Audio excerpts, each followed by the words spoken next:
Pessoal, muito do que eu falo aqui no canal tem lá na plataforma Hotmart, tá? Interessante, porque lá eu tenho um livro, né, um e-book top para você gerenciar a sua clínica, termo de consentimento, contrato de locação, coisas que às vezes você já resolve ali um problema de forma rápida, fácil e segura, porque fui eu que fiz. Beleza? Antes de continuar, se inscreva no canal e vamos em frente. Avaliação de empresa. Talvez um dos mercados mais aquecidos, né, fusões e aquisições, no pós-pandemia, né, ou dentro da pandemia. Por quê? Porque as empresas tiveram que otimizar a sua escala de produção, a sua logística, a sua cadeia de suprimentos, os seus fornecedores, o seu imobilizado, para que consiga sobreviver no mercado. E isso também está ocorrendo na medicina. A gente vê um avanço de grandes empresas e conglomerados comprando planos de saúde, grandes clínicas, hospitais. E a medicina, a saúde em especial, é um ramo muito rentável, né? Ninguém tem interesse, né? Ninguém bate em bêbado na descida. A verdade é que as pessoas têm interesse em lucro. Essa é a verdade, né? Quais são os métodos de avaliação de uma empresa? Esse é o escopo central do vídeo. É para isso que nós estamos aqui. Vamos conversar sobre isso, tá bom?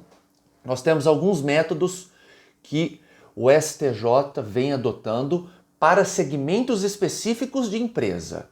Primeira coisa que você tem que saber: avaliar uma empresa não tem nada a ver uma empresa, uma indústria, um comércio, uma prestação de serviço, uma startup, uma empresa de tecnologia da informação.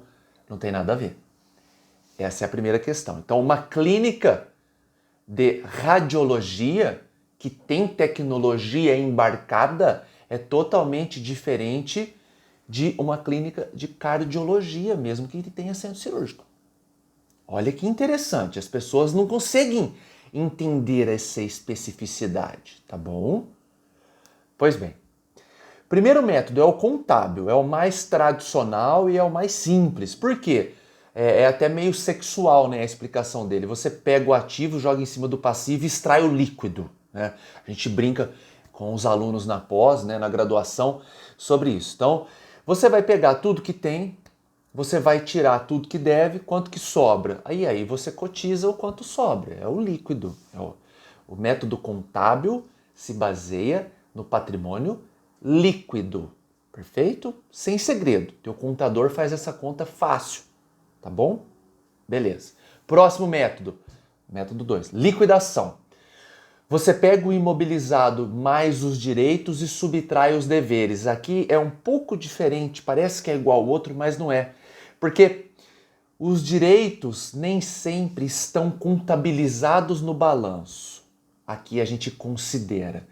Mas, Mário, como que a gente faz valoração, né? Como que a gente mensura direitos? Aí você vai mensurar de acordo com o teu direito. Qual que é o direito que você tem? O direito de exploração de uma marca?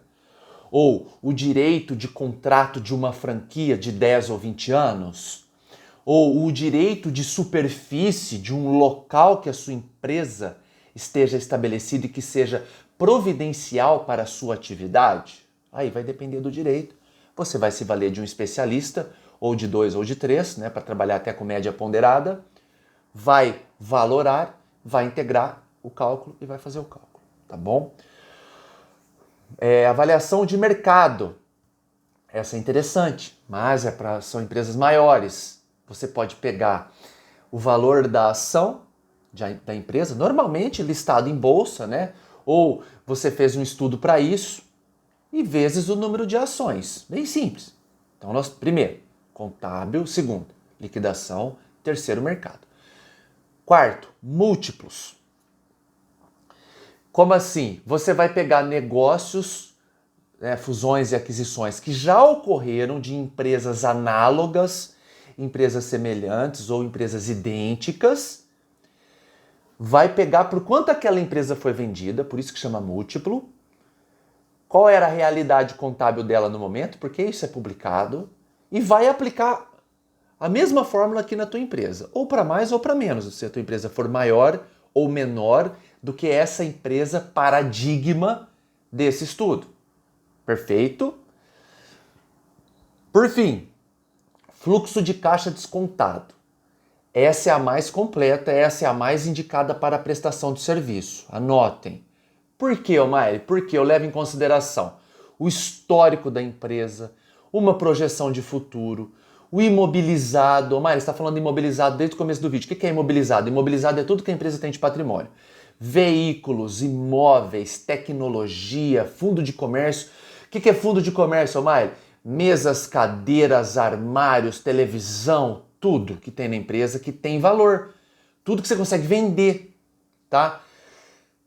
Carteira de clientes, o valor da marca, como que ela opera no mercado, qual que é o market share dessa empresa, qual que é a fatia de mercado que ela ocupa aqui. Por exemplo, vamos fazer um exemplo básico aqui. A Nike, quantos por cento do mercado do esporte a Nike tem aqui no Brasil? É uma boa pergunta. Numa clínica médica, você tem uma clínica médica aí na sua cidade. Quantos habitantes tem na cidade? X. E médicos? Y. Quantos habitantes cada médico teria que atender se todos fossem atendidos, né? X. Quantos eu tenho aqui na minha clínica? Eu tenho Y. Então eu tenho uma participação de mercado de X. E depois, por fim, outra variável, riscos.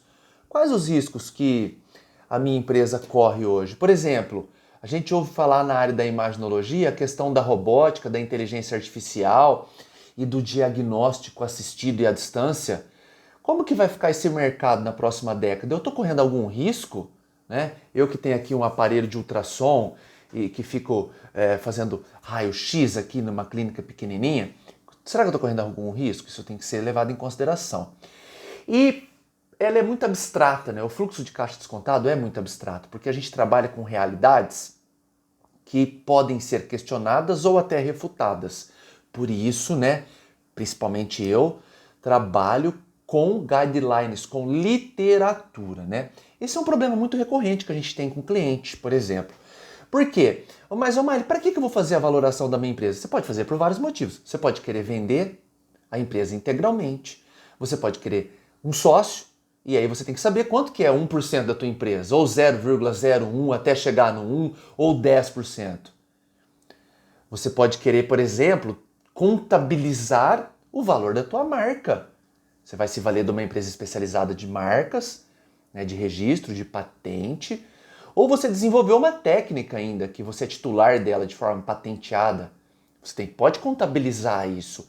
Isso é palpável, é tangível, tá? Ele é intangível até você documentar isso. E aí você pode querer vender a tua empresa e você tem que ter esse número na ponta da língua. Então isso é importante você ter essa realidade para que você consiga se posicionar. E o conflito que você tem com o cliente, na maioria das vezes que eu estava dizendo, é quando tem um atrito entre sócios e que um quer a saída do outro e esse outro está disposto a sair, ele quer saber quanto que vale a parte dele. Evidentemente que nós temos uma pretensão resistida, né? Um cabo de guerra onde o que quer comprar quer que não vale nada e o que quer vender quer que vale tudo. Aqui, né?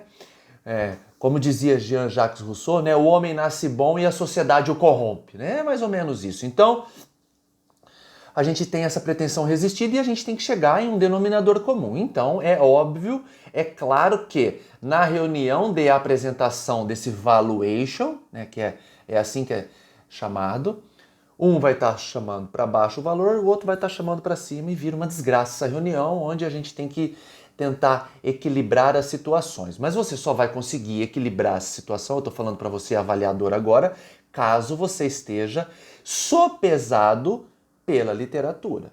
E aí, né, com todo respeito ao nobre advogado, ao nobre contador que estarão presentes, a sua opinião não vale nada, nada, nada, nada, se o estudo estiver pautado em literatura de valuation. A tua opinião você guarda para o almoço de domingo, não vale nada, aqui não, tá? Opinião é lá na tua casa. Aqui foi respeitado o método de fluxo de caixa descontado, tutelado pelo livro tal, pelo artigo tal, pelo artigo da Escola de Negócios de Harvard, e aí você vai longe, faz a referência bibliográfica, ponto final, trata-se de um trabalho inquestionável.